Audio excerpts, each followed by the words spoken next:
महादेव का श्राप। देखो चित्र दोस्तों।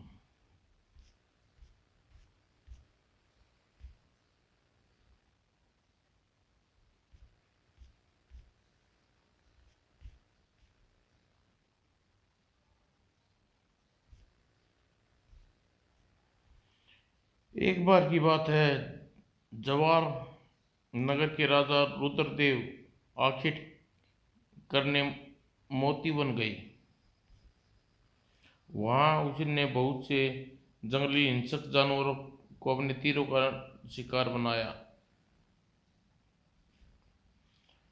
दूसरी ओर मोतीवन में रघु ऋषि के आश्रम में फुसफुस।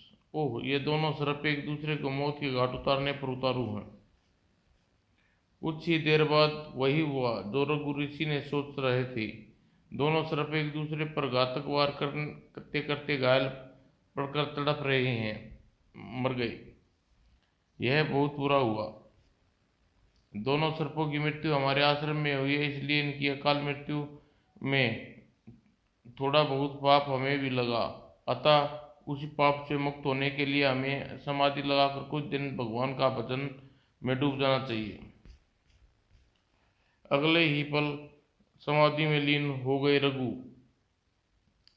ऋषि भगवान का नाम का जाप करने लगे। और उधर राजा रुद्रदेव को वन में घूमते घूमते तीव्र प्यास लग गई। ओह, प्यास से कंठ सूख रहा है। सेनापति जी, शीघ्र जल की व्यवस्था करो। जोग्य महाराज। पानी की खोज में सेनापति की दृष्टि चारों ओर घुमाई, तभी महाराज, लगता है किसी ऋषि का आश्रम है, वहां जल अवश्य मिल जाना चाहिए। तो चलिए सेनापति, हम जाकर जल ले वहीं से जल ला लाइए। और जिस आश्रम की ओर सेनापति ने इशारा किया था वह आश्रम रघु ऋषि का था। रघु ऋषि का रुद्रदेव का आदेश पाकर सेनापति कैलाशदेव आश्रम की ओर बढ़ गया। आश्रम में पहुंचकर उसने हाथ जोड़कर विनयपूर्ण ध्यान अवस्था में रघु ऋषि से कहा, महर्षि, जवार नगर के राजा सेनापति कैलाश देव आपको प्रणाम स्वीकार करें। रघु ऋषि तो समाधि में लीन थे, भला कैलाश देव की बात का क्या जवाब देते। रघु ऋषि कोई जवाब न पाकर सेनापति कैलाश देव सोचने लगे। संभवतः महर्षि समाधि में लीन है, अतः वह खाली हाथ रुद्रदेव के पास वापिस लौटा। महाराज, महर्षि समाधि में लीन है तो क्या हुआ? जल तो मिला नहीं महाराज। महर्षि तो एकदम मौन है। कोई बात नहीं, हम स्वयं आश्रम में चलकर महर्षि का आतिथ्य से स्वीकार करेंगे। और रुद्रदेव सेनापति के साथ रघु ऋषि के आश्रम में पहुंचे। महर्षि, राजा रघुवीर का अभिमान स्वीकार कीजिए। ध्यान में डूबे रघु रुद्रदेव का अभिमान का कोई जवाब नहीं दिया। तब सेनापति ने आगे बढ़कर महर्षि रघु से कहा, महर्षि, जवार नगर के राजा रुद्रदेव आपको अभिवादन कर रहे हैं। महाराज का अभिवादन स्वीकार कीजिए। महर्षि रघु अब भी कुछ न बोले। वे पहले की तरह निर्विकार भाव से भगवान की साधना में लीन रहे। इससे पहले इसे अपना अपमान समझ रघुदेव क्रोध से कांपने लगे। इस महर्षि का यह दुस्साहस, हमारे अभिवादन का जवाब नहीं दिया, ढोंगी कहीं का। महाराज, क्रोध करना उचित नहीं। आप कुछ देर धैर्य रखें, मैं अभी जल लेकर हाजिर होता हूँ। यह कहकर जैसे ही सेनापति वहां से जाने को उद्युक्त हुआ, ठहरो सेनापति। सेनापति के पैर जहाँ थे वहीं रुके। तब रुद्रदेव ने महर्षि रघु को व्यंग्यपूर्ण देखते हुए कहा, तो क्या वास्तव में यह महर्षि समाधि में लीन है? क्या वास्तव में ये अपनी सारी इंद्रियां को अपने वश में किए हुए हैं? संभवतः लगता है कि यह कोई पाखंडी है। इसकी जानबूझकर मेरी उपेक्षा की है। मेरे लिए यह ऐसे मेरा यहाँ से चले जाना उचित है। लेकिन जाने से पूर्व इस दम्भी महर्षि को दंड देना चाहता हूँ। क्रोध में ताव हुए रुद्रदेव की दृष्टि सहसा दोनों मृत सांपों पर पड़ी। यह ठीक रहेगा, इन मृत सांपों को पाखंडी महर्षि के गले में डाल देता हूँ। और रुद्रदेव ने एक तीर की नोक से दोनों मृत सांपों को उठाया, उन्हें ध्यानपूर्वक बैठे ऋषि के रघु के गले में लपेट दिया। तत्पश्चात ढोंगी तेरा यही उचित दंड है। इतना कहकर रघु ऋषि के आश्रम से बाहर निकल गया। ऋषि धीरे धीरे दिन ढल गया, पक्षी अपने घोंसले पर वापस लौटने लगे। तभी रघु के दो शिष्य सचेतन और महादेव जंगल से सूखी लकड़ियां इकट्ठी कर आश्रम में वापस लौटे। अरे, आज गुरुदेव इस समय समाधि में लगाए बैठे हैं और सचेतन इस समय इस विषय में तो तभी पता चलेगा जब गुरुदेव समाधि टूटेगी। सूखी लकड़ियों की गठरा आश्रम में एक कोने में रखकर वे रघु ऋषि के नजदीक पहुंचे। तभी यह क्या महादेव, गुरु के गले में मृत सर्पों की माला। हे गुरुदेव के साथ ऐसा नीच कार्य किसने किया? वह गुस्से में चारों तरफ देखने लगा। तभी उसकी दृष्टि एक तीर पर पड़ी। आश्रम में तीर किसका है? यह तीर कौन आया था आश्रम में? उसके नीचे झुककर तीर को उठाया। ओह, इस तीर पर तो राजा रुद्रदेव का नाम खुदा हुआ। इसका मतलब राजा रुद्रदेव ने आश्रम में आए और राजमंदिर में अंधे होकर वे कृतज्ञ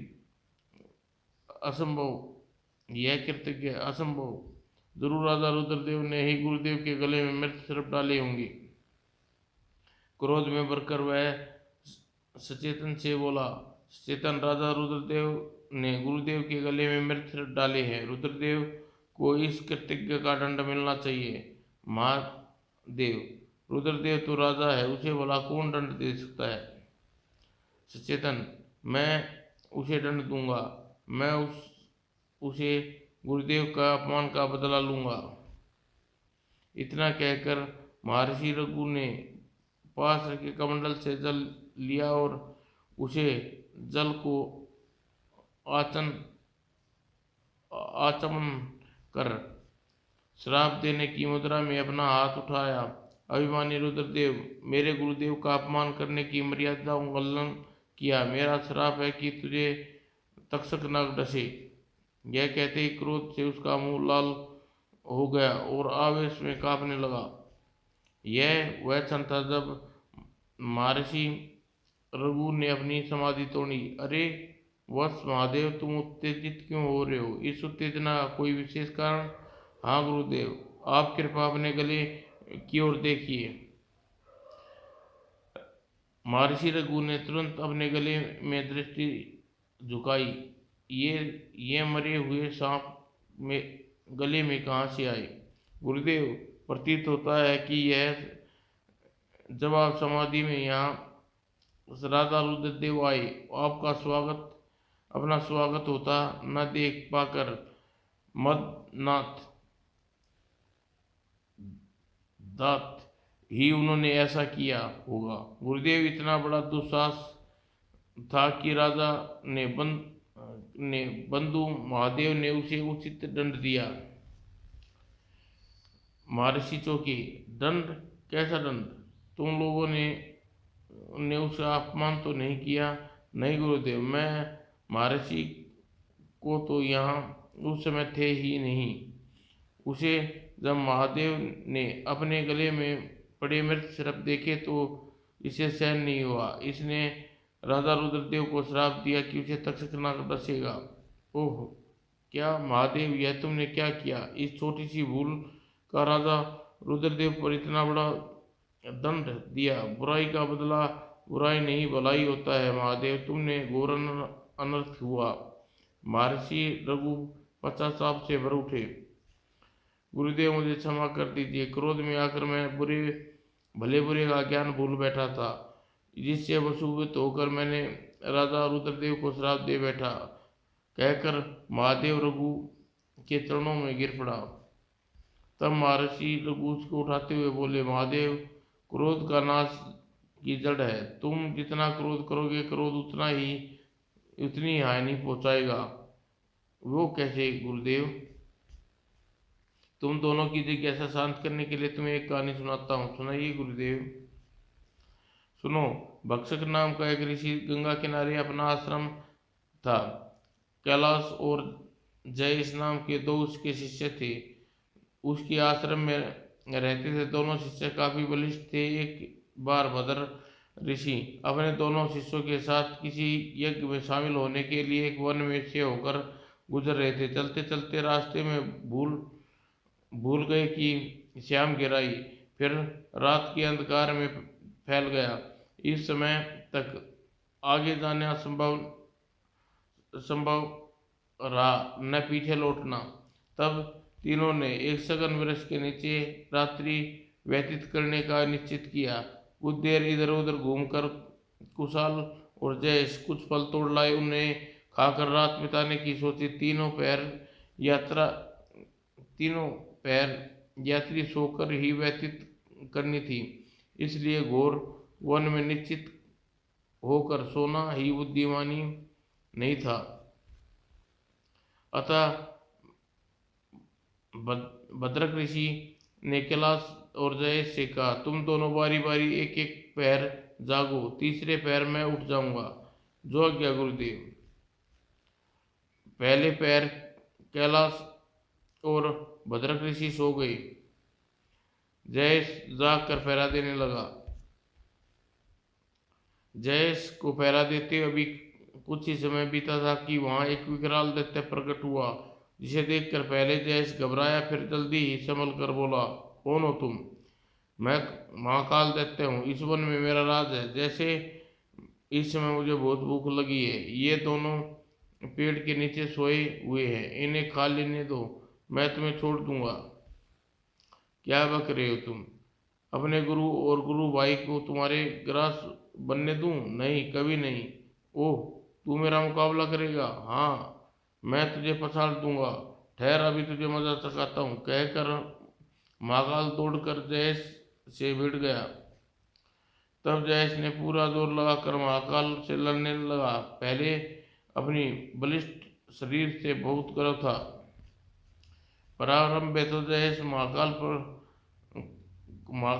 दबा लिया, पर धीरे धीरे महाकाल का बल बढ़ता गया।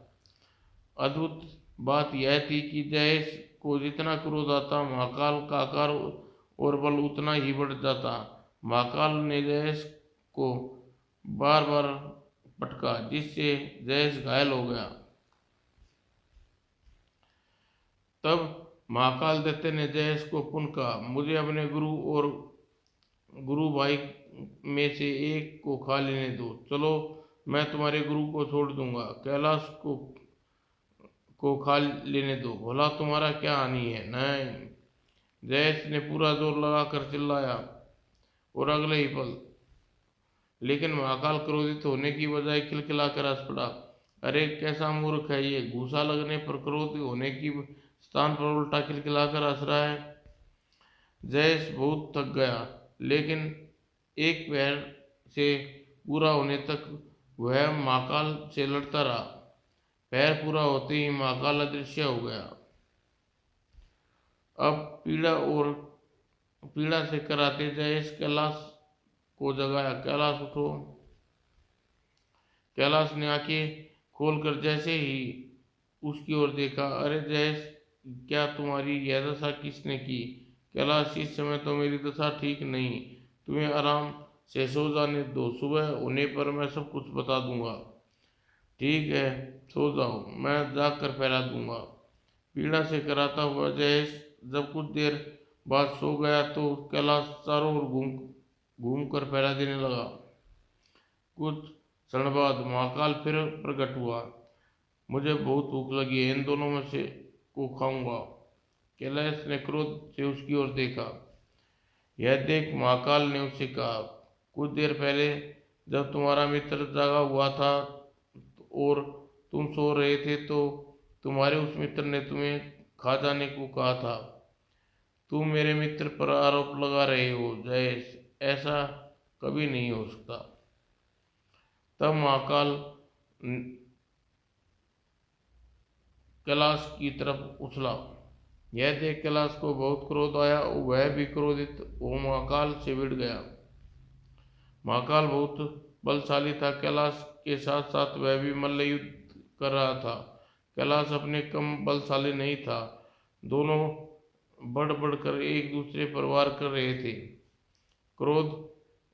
कैलाश क्रोध में हुंकार भरता हुआ महाकाल पर झपटा। ठहर, मैं तुझे अभी धूल चटाता हूँ। कैलाश जितना क्रोध करता महाकाल उतना बल उतना ही बढ़ता जा रहा था।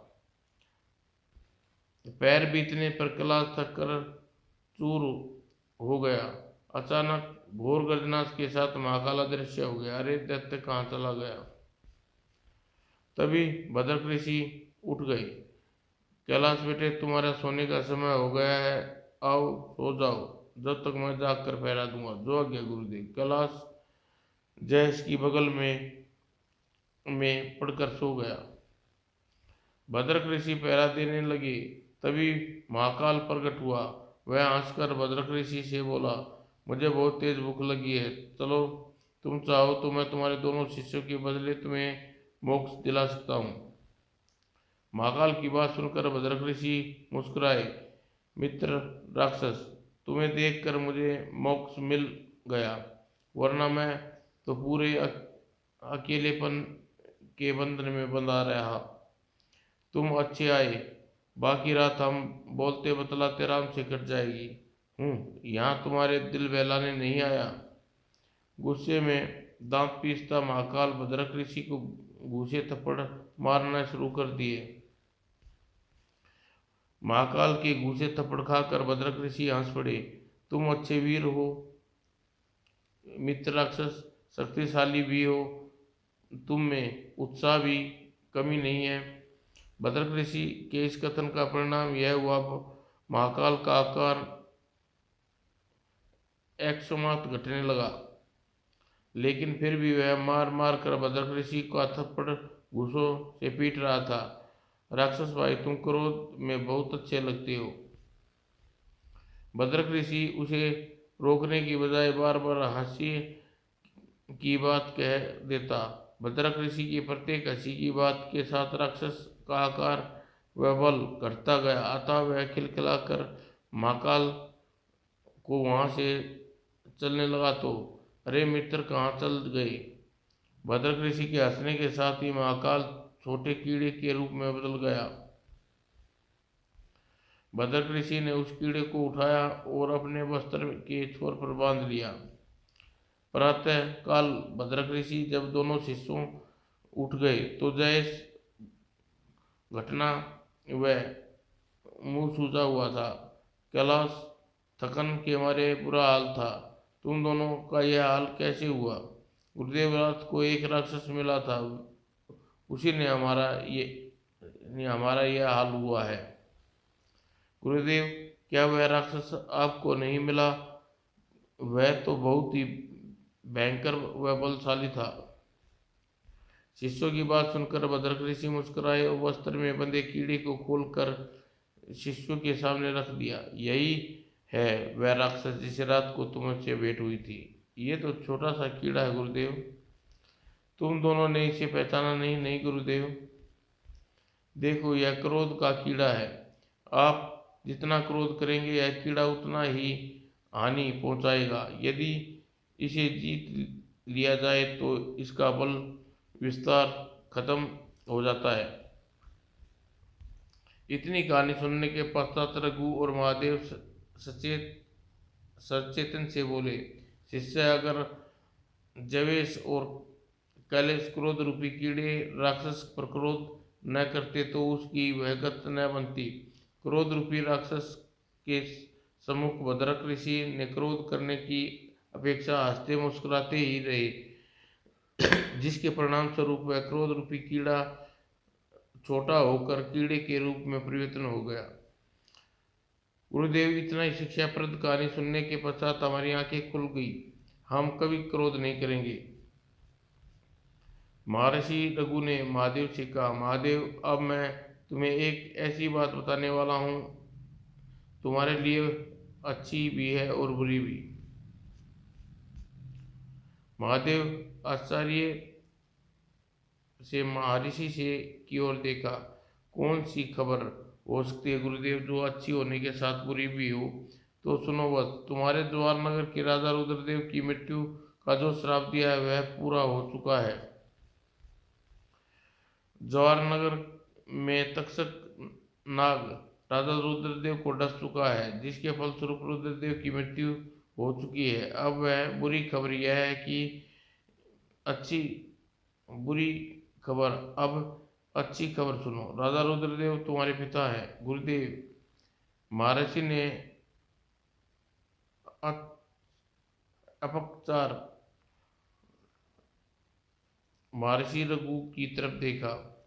मैं ठीक कह रहा हूँ वत्स, राजा रुद्रदेव तुम्हारे पिता है। गुरुदेव, मैंने तो इस संसार में आंखें खोली तब से आपको और आश्रम में पाया। मैं अपनी माँ को देखा है, न अपने पिता को। मेरी माँ बाप सब कुछ गुरु आप हैं गुरुदेव। महर्षि ने स्नेह से महादेव से की ओर देखते हुए कहा, बेटा, तुम्हारा कथन ठीक है। मैंने तुम्हें जो बताया वह यथार्थ है। यथार्थ को कभी मुंह नहीं मोड़ा जा सकता। तुम राजा रुद्रदेव के पुत्र हो, यह यथार्थ ही है। वह दिन मुझे आज भी अच्छी तरह याद है। 20 वर्ष पर तुम्हारी माँ महारानी तेज कुंवर गिरती पड़ती वन से गुजर रही थी। उसी समय मैं गंगा स्नान कर कर वापस आश्रम में लौट रहा था। आह देवी, कौन हो तुम? वस्त्रों से तो किसी राज परिवार की लगती हो। मेरा कथन सुनकर तुम्हारी माँ महारानी तेज कुंवर फूट फूट कर रो पड़ी। यह क्या देवी, तुम रोने लगी? तुम चुप हो जाओ और मुझे अपना दुख बताओ। कुछ देर तक रोने के पश्चात महारानी तेज कुंवर चुप हो गई। फिर मुझसे बताया, ऋषिवर, मैं जवाहर नगर के राजा रुद्रदेव की महारानी तेज कुंवर हूँ। तुम जवाहर नगर की महारानी हो देवी? भला इस अवस्था में विद्यमान में कैसे? यह एक दुख भरी कहानी है ऋषिवर। राजा रुद्रदेव ने रुष्ट होकर मुझे जवाहर नगर से निकाल दिया। लेकिन राजा रुद्रदेव ने ऐसा क्यों किया देवी?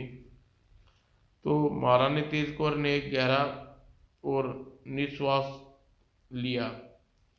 ऋषिवर, राजा रुद्रदेव ने बहुत ही क्रोधी और दंभी और क्रूर और कुटिल और विलासी हैं। वे हर समय राग रंस और महफिलों में डूबे रहते हैं। राज कार्य में उनकी ज़्यादा रुचि नहीं लेते। उनके उनके इस व्यवहार से समस्त मंत्री जवाहर नगर के समस्त प्रजा उनसे बहुत शुद्ध रहती है। यह देख मैंने महाराज को समझाना चाहा। क्रोध की आग में बबूला हो उठे। वह बोले, तुम कौन होती हो मुझे समझाने वाली? तब मैंने क्रोध पर ध्यान न देते हुए उन्हें पुनः समझाया। उन्होंने क्रोध में भरकर मुझसे कहा, तुम जैसी वाचाल रानी से मैं आज ही परित्याग करता हूँ। तुम इसी समय हमारे राजमहल से दूर, ज्वारा नगर से दूर चली जाओ। ओह, तो राजा रुद्रदेव इतना क्रूर और अभिमानी है? इतनी सी बात पर उन्होंने तुम्हें इस प्रकार देश निकाला दे दिया? ऋषिवर, मुझे अपनी कोई चिंता नहीं, पर इन दिनों में गर्भ में जो जीव पल रहा है मुझे उसकी चिंता है। ओह, तुम गर्भवती भी हो देवी?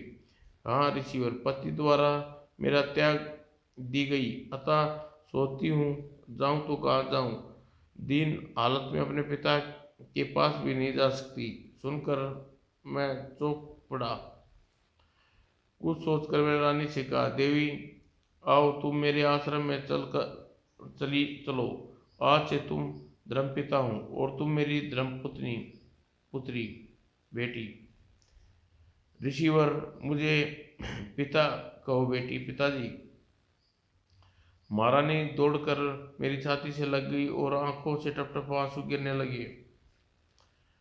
महादेव की इतनी बात सुनने के पश्चात रघु ने आगे बोले, महादेव, मैं महारानी तेज कुंवर को अपने उसी समय अपने साथ ले आया। उचित समय पर महारानी के कोख से तुमने जन्म लिया। दुर्भाग्य से इस संसार में आकर आंखें खोली। उधर महारानी तेज कुंवर इस संसार से आंखें मूंद ली। ओह, तो मुझे जन्म देते ही मेरी माँ चल बसी। हाँ महादेव, यह सच है। तो गुरुदेव, आपने मुझे आज तक यह सच क्यों छिपा रखा? महादेव, तुम्हारी माँ यही इच्छा थी कि वह चाहती थी कि जब तक तुम बड़े समझदार न हो जाओ तब तक इस विषय में पता न चलना कि तुम किसके पुत्र हो। महादेव सोच में पड़ गया और फिर कुछ सोचकर महर्षि रघु से बोला, गुरुदेव, अब मेरे लिए क्या आज्ञा है? गुरुदेव, महादेव, अब तुम युवा हो चुके हैं, तुम्हारी शिक्षा भी पूर्ण हो चुकी है। इसके साथ ही तक्षक नाग से डसने से तुम्हारे पिता रुद्रदेव की मृत्यु भी हो चुकी है और जवाहर नगर के राज सिंहासन खाली हो चुका है। अतः तुम्हारा हक है कि तुम जवाहर नगर जाओ और अपने मृत पिता का अंतिम संस्कार करो। गुरुदेव, राज सिंहासन पर मेरा हक क्यों है? राजा रुद्रदेव के और पुत्र भी होंगे।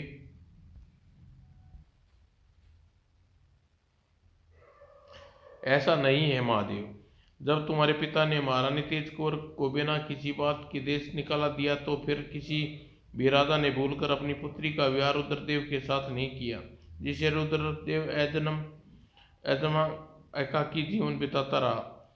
वैसे भी विवाह की क्या आवश्यकता थी? उसका सारा समय राग रंग महफिलों में सुरा सुंदरियों की भेंट चढ़ जाता था। अतः तुम ही रुद्रदेव की पहली और आखिरी संतान हो, इसलिए जवाहर नगर राजगद्दी पर तुम्हारा हक बनता है। गुरुदेव, मैं जवाहर नगर नहीं जाऊंगा। लेकिन क्यों? गुरुदेव, जिस जवाहर नगर में मेरी माँ को अपमानित जनक अवस्था में निकाला, उसी जवाहर नगर में मैं भला कैसे जा सकता हूँ? बेटा, तुम्हारा आक्रोश राजा रुद्रदेव के प्रति होना ठीक है, लेकिन जवाहर नगर और जवाहर नगर के राजगद्दी पर तुम्हारी प्रतीक्षा कर रही है। आज उसकी प्रतीक्षा पूरी करने का मौका आया है, इसलिए तुम जवाहर नगर जाना ही होगा। मेरी आज्ञा है। गुरुदेव, आपकी आज्ञा मैं टाल नहीं सकता, पर जवाहर नगर में मेरी इस बात को कौन यकीन करेगा? मैं राजा रुद्रदेव का पुत्र हूँ। महादेव, इसकी चिंता तुम न करो, तुम्हारे साथ जवाहर नगर जाऊंगा। तब ठीक है गुरुदेव। और अपने शिष्य को साथ लेकर आश्रम कंभार सौंप कर महर्षि रघु उसी समय महादेव के साथ जवाहर नगर की ओर चल दिए। वे सारी रात चलते रहे। सुबह होने पर वे दोनों जवाहर नगर पहुंचे। महर्षि रघु ने पास गुजरते एक आदमी से रोक कर पूछा, भाई, क्या राजा रुद्रदेव की शव यात्रा प्रारंभ हो चुकी है? हाँ ऋषिवर, अब उसकी शव यात्रा शमशान घाट तक जा पहुंची होगी। इतना कहकर आदमी आगे बढ़ गया। तब ऋषि ने महादेव से कहा, महादेव, हम मरघट चलना चाहिए। चलिए गुरुदेव। जब दोनों शमशान घाट पहुंचे तो रुद्रदेव की शव चिता पर लगाया जा चुका था। महर्षि बोला, महाराज के कोई संतान न थी, उसकी चिता को अग्नि कौन देगा? यह समस्या खड़ी हुई, अब क्या करें? यह तो सचमुच विचित्र समस्या उत्पन्न हो गई। तब महादेव के साथ रघु ऋषि आगे बढ़े। अरे, आप वही महर्षि हैं जिसके गले में महाराज ने रुद्रदेव ने मृत साप डाले थे। सही पहचाना, आपने सही पहचाना सेनापति। मैं महाराज रुद्रदेव की चिता को अग्नि देने वाले को साथ लेकर आया हूँ। सेनापति ने चौंक कर रघु की ओर देखा। आपके कहने का क्या तात्पर्य है महर्षि? तब रघु ऋषि ने विस्तार से महादेव के विषय में प्रधानमंत्री को बताया। रघु की सारी बात जानकर महर्षि आपने हमारी समस्या का हल कर दी। युवराज महादेव ही महाराज की चिता को अग्नि दिखाएंगे। फिर ऐसा ही हुआ। और तत्पश्चात प्रधानमंत्री व सेनापति महादेव और महर्षि रघु को अपने साथ अतिथि गृह में लिए गए। युवराज महाराज की 13वीं के पश्चात आप राज्याभिषेक किया जाएगा, तब तक आपका महल में प्रवेश वर्जित है, इसलिए आप तब तक अतिथि गृह में रहना होगा। 13 दिन पश्चात महादेव को द्वारनगर का राजा घोषित कर दिया गया। महादेव की जय हो। राजा महादेव अमर रहे।